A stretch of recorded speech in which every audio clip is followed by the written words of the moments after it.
Hi, and welcome back to Sunshine's Crazy Dream. I'm Sunshine, and today I'm going to be showing you how to properly wrap, well, or not, maybe not properly, wrap a heavy duty box with contact paper so you can use it for storage. So let's get started. Okay, so be sure I'm running. Yes. All right. So here is an example of what we're going to be doing. This little box, now it's a nice, neat little storage box. So here's the box I have. All right, simple box, right? But it's heavy duty. So it'll work really well as a little storage box. I'm going to use this one to store handkerchiefs in, my antique hankies. So here's the paper I have picked. Isn't that pretty? Available at Walmart. Really pretty. All right. This is simple. I've already covered several, so I just want to make sure I have enough to cover the box on all sides and preferably wrap into it. Yeah. All right. And then these have these nifty little lines. So give me a second here. Okay. So I picked the line here, and it gives me a guideline to cut by, and I'm just gonna cut away like so. All right. Now for the bottom part, of course, let me move these off. All right. What I'm going to do is I'm literally going to peel, and most people will not do that, but I am going to peel. Let me make sure I get it centered. And then what I'm going to do is when I get it centered, so I know I'll have wraparound on each side, very nice, I'm going to get it squared, and I'm going to like make a crease where the box is actually going to sit.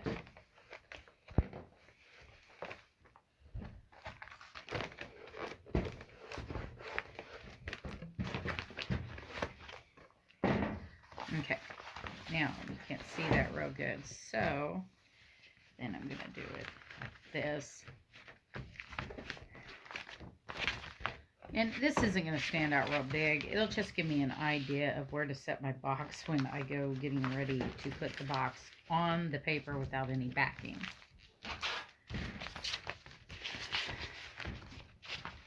And honestly, I will waste a lot of paper on this, and it didn't really matter. Where's the line at? I think it's right there. All right. Okay. So now for the hard part, separating the paper from the contact paper and the paper backing. They never want to separate. Set that on the floor for a second. You'll want to be careful. You try to avoid getting a lot of kinks in it. But as you can see my crease there. To give me a general idea of where I want to set that. So there it is. It's set in place. Now, I'm going to flip it over carefully. I want to press this as flat as I can, push any air out to the edges. Get kinks out if necessary. As flat as I can get it. There we go. Okay.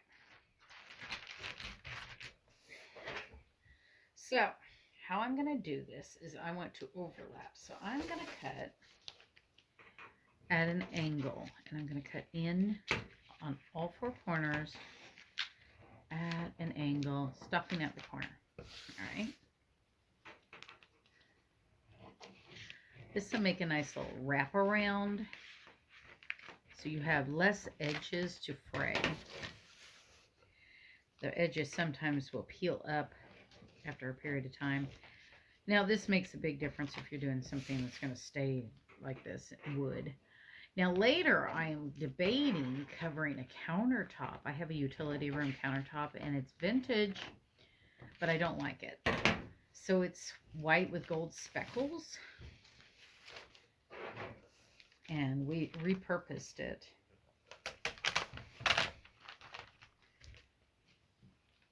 So I'm thinking it might be fun to redo it with some contact paper because I don't want to pay for a new countertop. It doesn't seem logical to me to pay for a new countertop.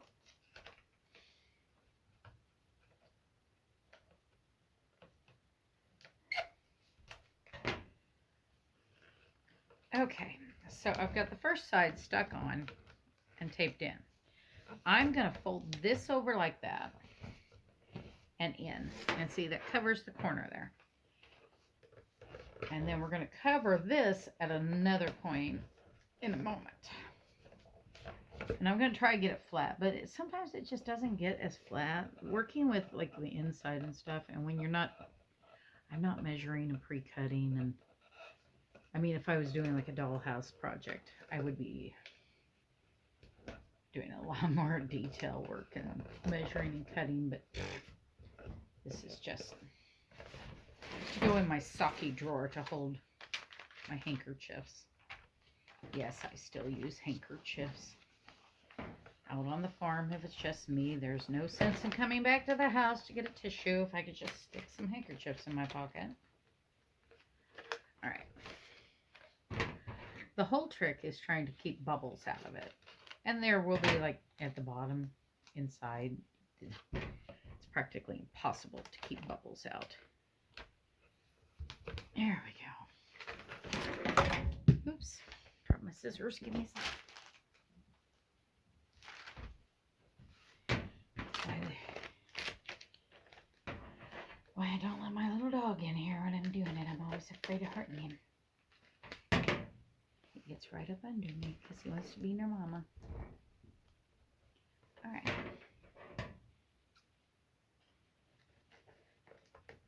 Now,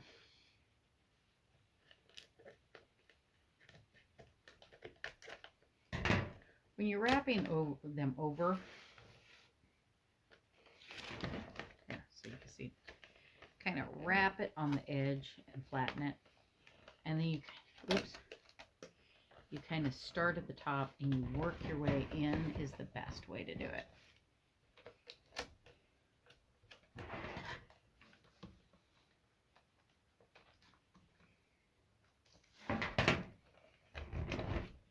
This is one of the cheapest way to make decorative boxes. In fact, I'm looking for a box for a project, and I have some really neat paper, contact paper, that looks like wood. And I have some hemp string, and I'm thinking how it would make a really cute, rugged, like country look.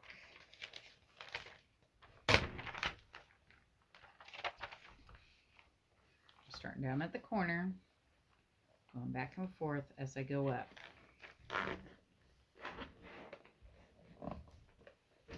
To get that nice finished look.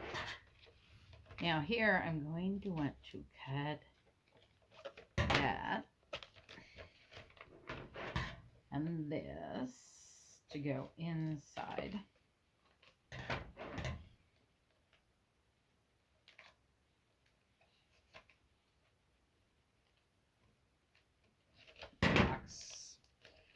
So I'm going to wrap around the edge of the box into the box and flatten as well as I can. You can use any kind of device you want to. A spatula works really nice. Lollipop sticks. But considering what this is for, I am not going to get out that kind of stuff. I'm just using my hands. All right. So now I need to cut. Now we're going to have to do away with the sides in a minute. That's where we're going to need a sharp razor of some sort. I have an X-Acto. I'm going to be using.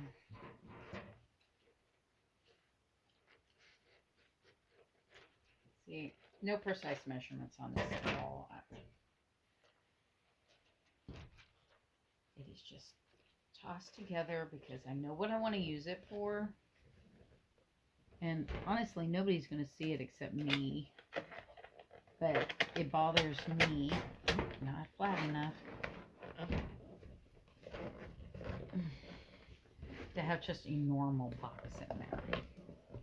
But one of the things I thought about is covering it with the wood look. And then taking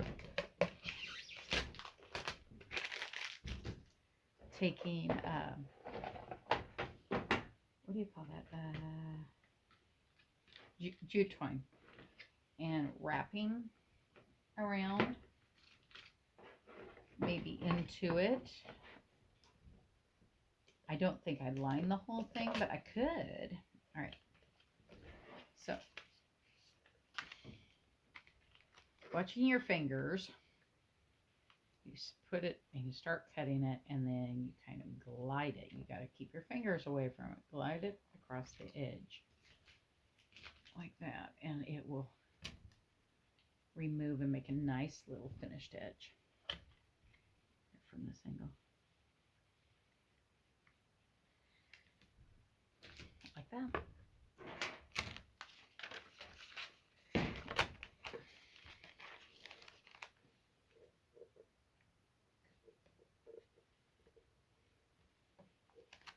Oh, all right, turn it around here. If it's going to be difficult, we'll try it from a different angle.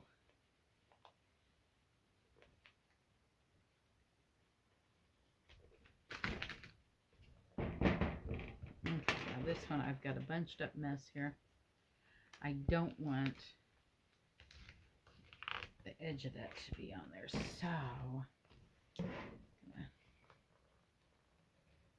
like that. So now the exterior is done. If I didn't want to do the interior, I don't have to.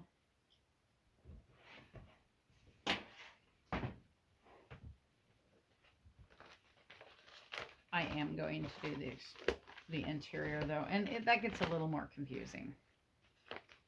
First of all, I'm going to need a piece cut for the bottom, so I'm going to make sure I get straight edge there. And we're going to want to cut it slightly smaller than this, so I'm just going to look at it, and it is like right past this line, so I'm going to cut it at that line. Didn't even check to see how long I needed it. That's long enough. Okay, and I'm just going to cut it off right here so I can work with a more manageable piece. So what I do is I do it what they call a dry fitting, get it into place.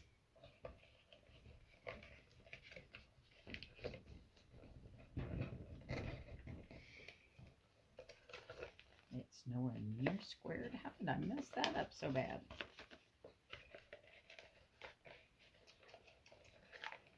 That's why we dry fit. Okay. So I got it into place. This way, this way.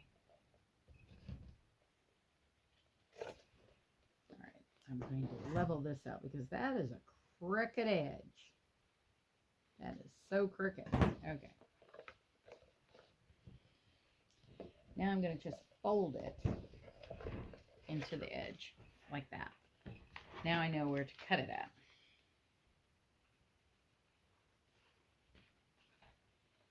And I didn't fold it all the way on both sides. I folded it like right there, so I knew. Okay, so there's the bottom. Now we need some sides. Didn't need very many sides. Oh, that's good. How tall do I need it? That line right there is tall enough. Now, if you wanted to take your time and really do this for like a fancy project, get them all aimed the same direction and everything, you can. I don't see the sense in it for something that's going to go in an undergarment drawer, but I like my undergarments and stuff organized. So,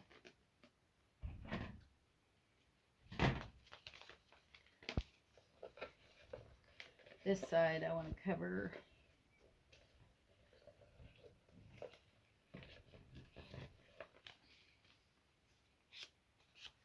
all the way to there, push it down in place.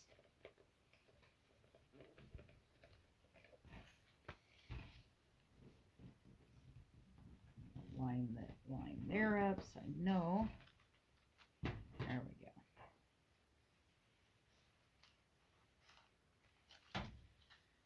So,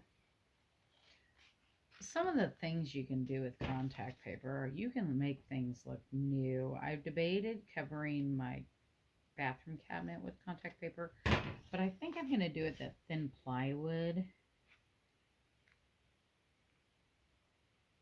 Because I have like a 1980s plastic coated bathroom cabinet, and I don't want to replace it right now, but it's ugly. So I'm thinking give it a facelift and nobody will notice. Okay, so get that in place and grab it. Now the next one. Oh good, that's the right height too, yay.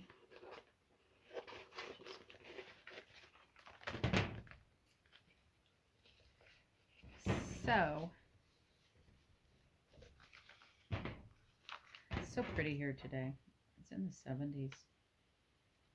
They're talking about it being cold next weekend though. So might do some knitting next week. I don't know. I got me a new knitting machine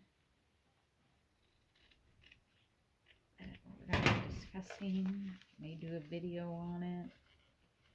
I had an unboxing video, but I used my husband's camcorder and it glitched and cut it into lots of segments. And I asked him if he'd piece it together, but he hasn't got around to it.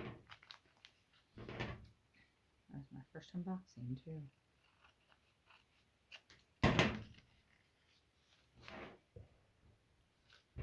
Okay. Double check and triple check. Cut that off.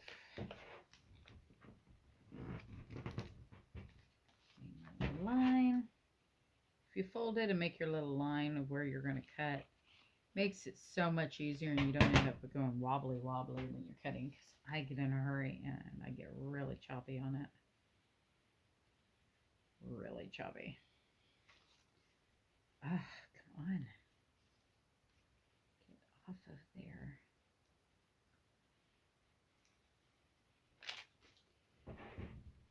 Oh, a good thing to do if you do lots of crafts, paperwork, and all kinds of stuff, I recommend designating scissors. And see, I just wrote with permanent marker on it, craft. I have all my sewing ones are marked sewing.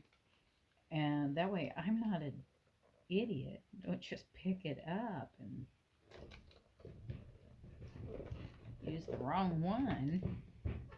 You can ruin sewing scissors doing that. You don't want to cut any other material other than fabric.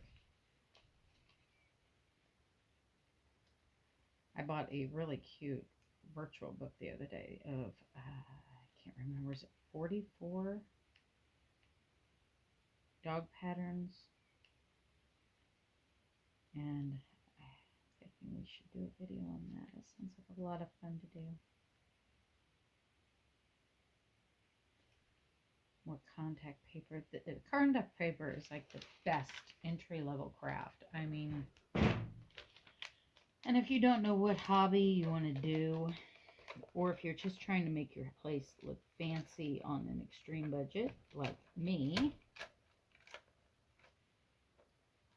a $6 roll of contact paper actually goes quite a long ways, which is good because sometimes in life, $6 is a lot of money. Not to a lot of people, but there have been times that $6 has been a lot of money for me. ta-da, one decorative undergarment box. Now, if you get any bubbles in it, I don't see any in here. Oh, there's one. You take your razor and you just make a little slit in it. And you run to the center of it, and it'll just take it right out. And that's all you have to do. Isn't that pretty? And very cost efficient, because storage boxes are ridiculously priced, and storage is always handy to have. So this one's going in my garment box or drawer. This one's going back on my sewing machine. And this project here, I had a little whatnot piece, just one of these little odds and ends. And this is what I keep blades in.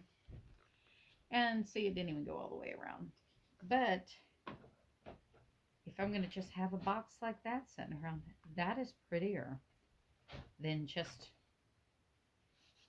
plain cardboard. Much prettier. So, well, I hope you enjoyed. If you like it, follow me and we'll make some more stuff later.